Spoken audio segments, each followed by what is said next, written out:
everyone, welcome back to my channel. And for those of you that are new here and just recently found my channel, I am Gwen. I'm a 67-year-old woman of transgender experience, currently documenting the rest of my transition journey and making all kinds of different content. So I hope everyone's week has been going well. Hope your weekend was wonderful. Kind of a low-key weekend for me. Let's see, did some running around on Saturday. It was kind of cool, kind of rainy, kind of blah day. I'm trying to think of what else since last week. What's really been going on? Not too much. Has been kind of quiet. Like I said, it was kind of a low-key weekend. Let's see, coming up, actually, 1 week from today is my last full day of full-time employment. I retire a week from today, and a week from tomorrow I actually start back in doing the same job, but only part-time, 4 hours a day, so that's going to be kind of different. So let's see. Like I said, it's been kind of a slow week, kind of quiet. Actually, since last week, not too much has been going on. So, anyways, though, in a minute here, I'm gonna have a seat and get a little bit more comfortable. I had a not so much a comment; it was more of a question from one of the people that follow the channel that I was going to discuss today. So, bear with me, and I will be right back. All right, so I am back, and the comment I had last week, it was more of kind of a question, and it was from, I'm not going to give the whole username to protect their identity, which is perfectly fine, but it's essentially user MXSB, and they asked if I have breast augmentation surgery, since I'm going to be having implants, do I have to take anti-rejection drugs because it's a foreign body inside me for the rest of my life? Which is really good question. But I knew the answer, but I did a little bit more research. And essentially what happens is after the implants are put in, you go through what's called a capsular encapsulation. So what happens is the body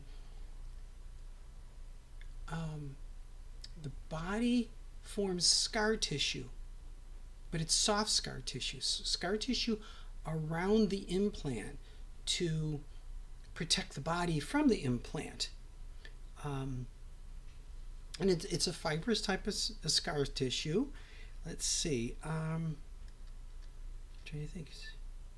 And sometimes what will happen, I'm going to read from my notes here. Okay. Sometimes what will happen is, and they don't, medical professionals don't understand the entire reasons why, but sometimes the scar tissue will get very hard and very dense, and then what can happen is it will increase the firmness and the tenderness of the breast, and it can also start squeezing that implant, which then can become very painful. And then usually now the interesting thing is it's actually kind of based on family genetics, and how your family genetics play into it.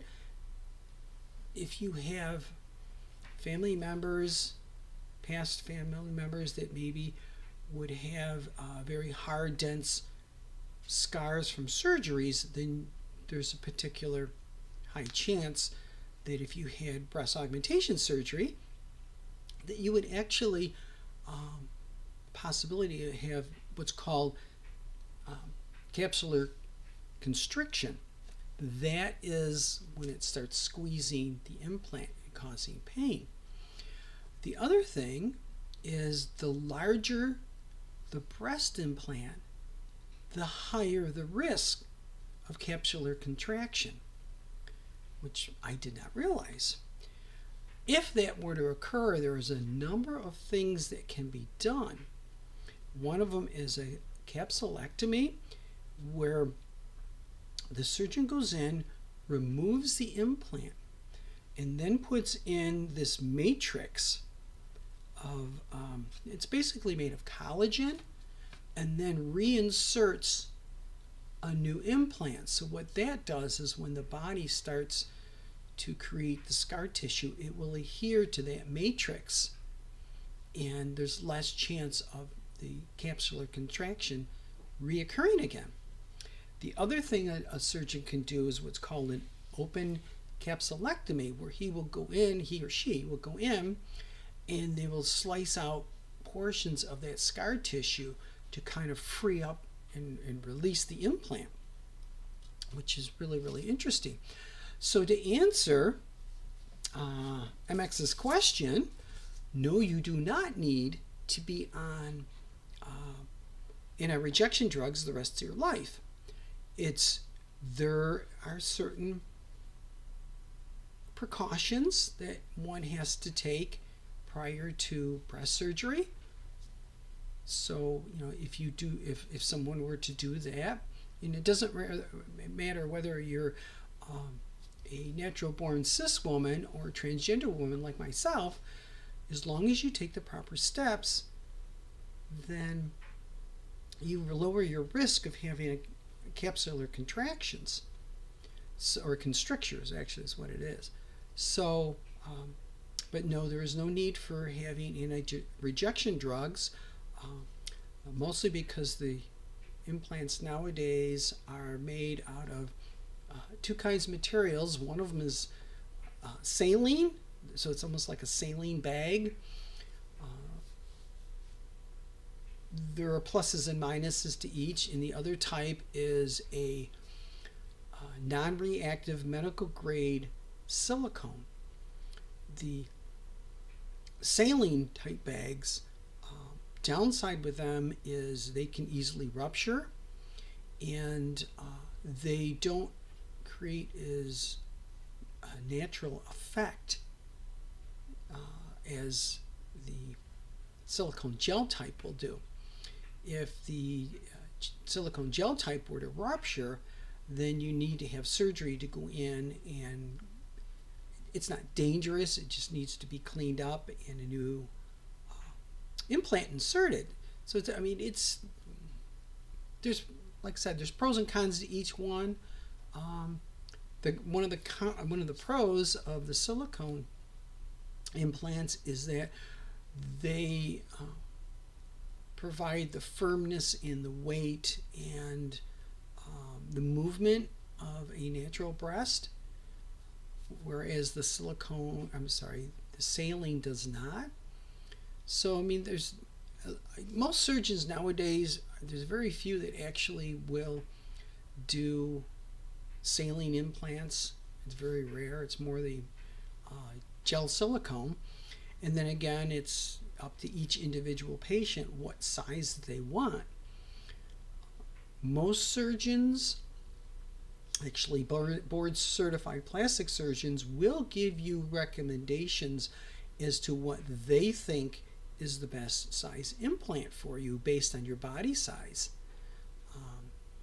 Of course, the patient has the last say, so if let's say a surgeon says, well, I think you would do good with a 500cc implant, and you said, no, I want 700, well, the surgeon's going to give you the 700. It's against what he would recommend, but he's going to do what you would like. In my case, the surgeons are recommending 400cc implants. I did try those on. It was actually when I went for my consult. It was a front closure bra that I put on, and then inserted the breast or the implant into the bra. It was not so much to give me projection. It was more to, as far as fullness goes. And we started off with a 300cc implant and worked our way up. And 400 seemed just about the maximum of what I would want to go with. And the surgeon actually recommended and said, yes, you would be fine with 400 cc's. And I actually had that verified when I went to see my bottom surgeon back in March. And she offered to do a quick breast surgery consult for me. And she also recommended 400 cc's. So I'm going to go along with what my both of my surgeons have recommended, which I think is probably the right thing for me.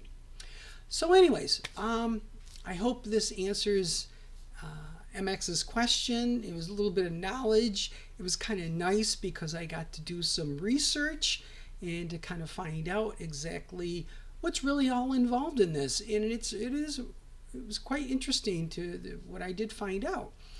So I guess that's pretty much about it for me for today. I hope everyone has a wonderful rest of your week. I hope you all have a wonderful and fantastic weekend. And let's see, next week at this time will be, like I said, my last full day as a full-time employee. So it's going to be kind of interesting.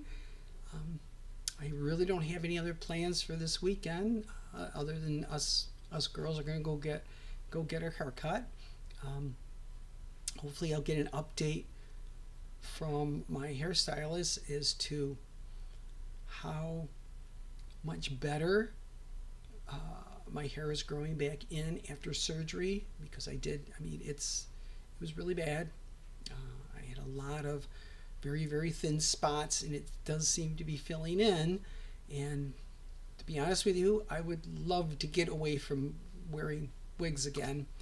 So hopefully we'll have some good news on Saturday. Other than that, no other plans. So as always, if you have any questions, comments, suggestions of something you would like me to talk about, please, by all means, in the comments section below. Those of you that have been around for a while know that I do respond to comments and any comments or any replies that somebody posts on the channel. So with that, again, I hope everyone has a wonderful weekend, and I will see you all here next Tuesday. Bye, everyone.